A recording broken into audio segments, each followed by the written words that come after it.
Assalamualaikum warahmatullahi wabarakatuh. Saya Nur Aziza dari kelompok 4 akan mempresentasikan tentang security. Yang pertama, kita harus tahu apa itu security. Security di sini merupakan suatu serangkaian langkah untuk menjamin privasi, integritas, dan ketersediaan sumber daya seperti objek, database, server, proses, dan saluran. Nah, kebutuhan untuk melindungi kesatuan dan rahasia informasi atau security ini dan sumber lain yang dimiliki oleh individu ataupun organisasi dapat meliputi keamanan fisik maupun data digital. Kebutuhan ini akan muncul karena sumber tersebut digunakan secara bersama. Selanjutnya, ancaman dan serangan. Tujuan utama dari sebuah keamanan atau security adalah untuk membatasi akses informasi dan sumber hanya untuk user yang memiliki hak akses. Ancaman keamanan ini terbagi atas beberapa. Yang pertama adalah leakage atau kebocoran, di mana leakage atau kebocoran ini merupakan suatu pengambilan informasi oleh user yang tidak memiliki hak akses.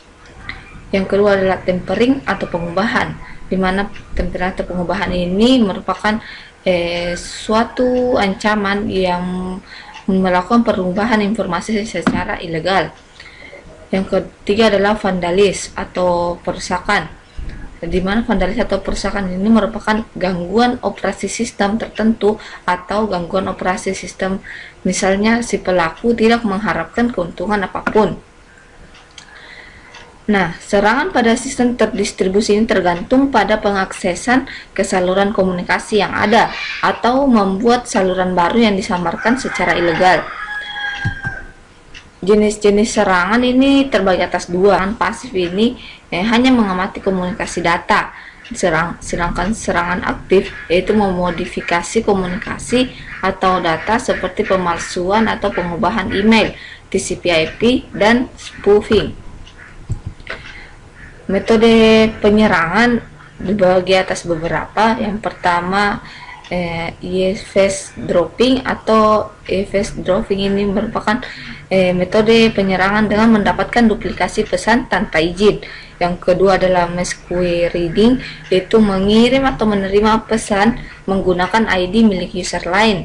Yang ketiga adalah mistake tampering atau mencegat atau menangkap pesan dan mengubah isinya sebelum dilanjutkan ke penerima sebenarnya. Selanjutnya yaitu replaying atau menyimpan pesan yang ditangkap untuk pemakaian berikutnya. Yang kelima adalah denial of service, yaitu membanjiri saluran atau sumber lain dengan pesan yang bertujuan untuk menggagalkan pengaksesan oleh user lain. Teknik keamanan ada yang dinamakan enkripsi. Contoh enkripsi itu yaitu share secret key. Yang kedua adalah public atau private key pair. Teknik yang kedua adalah autentikasi atau autentikasi ini bertujuan untuk meyakinkan sebuah layanan hanya digunakan oleh orang-orang yang berhak. Contoh autentikasi yaitu autentikasi dengan SIM atau KTP untuk membuktikan kebenaran si pembawa atau si pemilik SIM atau pemilik KTP tersebut. Selanjutnya, tanda tangan digital. Tanda tangan digital ini memiliki fungsi yang mirip dengan tanda tangan biasa. Autentikasi atau keaslian, menjaga integritas informasi, memberikan layanan non-repudiation atau atas klaim yang tidak benar. Ancaman dari mobile code yaitu mobile kode yang di-load ke sebuah proses dari remote server dan dijalankan secara lokal. Contoh dari mobile kode ini yaitu kode Java Applet. Selanjutnya adalah JVM security. JVM security ini setiap lingkungan eksekusi Java mobile kode diatur oleh security manager. Contohnya, Applet tidak diizinkan menulis atau membaca file lokal. Mobile kode ini yang di-download disimpan secara terpisah dari kelas lokal untuk menghindari penimpaan. Byte kode dicek untuk validasi. Keamanan, mengamankan transaksi elektronik. Keamanan ini sangat dibutuhkan pada banyak transaksi, contohnya e-commerce, banking, dan email. Transaksi elektronik ini dapat berjalan secara aman jika dilindungi dengan kebijakan dan mekanisme keamanan. Contohnya yaitu pembeli harus dilindungi terhadap kode nomor kredit selama pengiriman dan juga terhadap penjual yang tidak bersedia mengirimkan barang setelah menerima pembayaran. Nah, vendor harus menerima pembayaran sebelum barang dikirim sehingga dapat memvalidasi calon pembeli sebelum memberi mereka akses. Perancangan sistem yang aman bertujuan mencegah seluruh serangan yang telah diketahui maupun yang akan datang. Rancangan mengikuti standar yang ada, mendemokan validasi melawan ancaman yang ada, audit terhadap kegagalan yang terdeteksi. Ada keseimbangan antara biaya terhadap serangan yang ada. Nah, beberapa model rancangan yang buruk yaitu antarmuka dibuka, jaringan tidak aman, dan membatasi waktu dan ruang lingkup setiap kunci rahasia, serta algoritma dan kode program tersedia bagi penyerang. Nah, penyerang memiliki akses ke sumber, meminimalkan komputer yang menjadi inti implementasi sistem. Selanjutnya adalah kebijakan dan mekanisme.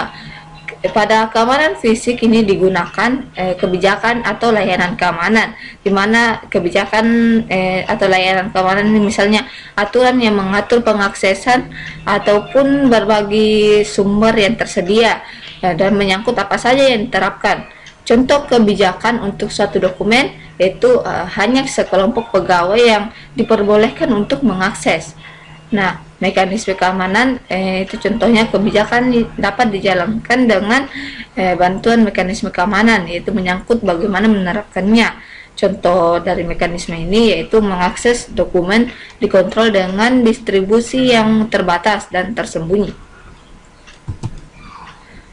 Pemisahan antara kebijakan dan mekanisme keamanan ini akan membantu memisahkan kebutuhan implementasinya, di mana kebijakan ini memspesifikasikan kebutuhan dan sedangkan mekanisme ini menerapkan spesifikasi kebijakan tersebut. Selanjutnya adalah security service menurut definisi OSI terbagi atas beberapa, yaitu yang pertama akses control, di mana akses control ini merupakan perlindungan dari user ilegal. Yang kedua adalah authentication atau menyediakan jaminan identitas user, dan confidentiality atau itu perlindungan dari pengungkapan identitas secara ilegal. Yang keempat adalah integrity atau perlindungan dari pengubahan data secara ilegal, dan non-repudiation atau perlindungan dari penolakan terhadap komunikasi yang pernah dilakukan. Dasar mekanisme keamanan yang dibangun yaitu berasal dari enkripsi, digital signature, algoritma checksum atau hash, di mana enkripsi ini digunakan untuk menyediakan kerahasiaan, dapat juga menyediakan authentication dan perlindungan integritas. Yang kedua adalah digital signature atau digunakan untuk menyediakan authentication, perlindungan integritas dan non-repudiation. Yang ketiga adalah algoritma checksum atau hash, ini digunakan untuk menyediakan perlindungan integritas dan dapat menyediakan authentication. Teknik keamanan ini yang sudah tadi dijelaskan bahwa enkripsi adalah proses pengkodean pesan untuk menyembunyikan isi, digunakan untuk menyediakan kerahasiaan, dapat menyediakan authentication dan perlindungan integritas. Nah, algoritma enkripsi modern ini menggunakan kunci atau key, di mana kunci atau key ini biasa disebut dengan kunci kriptografi. Kunci kriptografi adalah parameter yang digunakan dalam algoritma enkripsi, di mana hasil enkripsi tidak dapat dideskripsi tanpa izin tanpa kunci yang sesuai. Adapun tipe algoritma enkripsi terbagi atas dua, yaitu shared secret key atau pengirim dan penerima harus berbagi kunci dan tidak diberikan kepada orang lain. Yang kedua adalah public atau private key pair atau pengirim menggunakan public key untuk mengenkrip pesan, penerima menggunakan private key yang cocok untuk mendeskrip pesan. Kriptografi kunci simetris. di mana satu kunci ini digunakan dalam proses enkripsi dan dekripsi. Prinsip kerjanya yaitu pengirim dan penerima sepakat menggunakan satu kunci tertentu. Yang kedua yaitu dilakukan enkripsi sebelum pengirim teks dan deskripsi setelah diterima.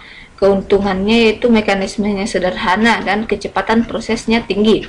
Sedangkan kelemahannya yaitu keamanan kuncinya dan distribusi kunci. Enkripsi dan deskripsi tidak menggunakan kunci yang sama. Kriptografi kunci publik. Kunci publik ini yaitu untuk enkripsi dan didistribusikan kepada publik. Sedangkan kunci privat yaitu untuk deskripsi dan bersifat rahasia. Keuntungannya itu yaitu keamanannya terjaga kalau kunci privat. Kriptografi hibrid. Kriptografi hibrid ada yang dinamakan PGP yaitu Pretty Good Privacy, yaitu dimana PGP ini menggabungkan keuntungan sistem kriptografi simetris dan asimetris. Yang kedua adalah kunci sesi atau kunci privat dan kunci publik. Ini merupakan contoh dari Pretty Good Privacy.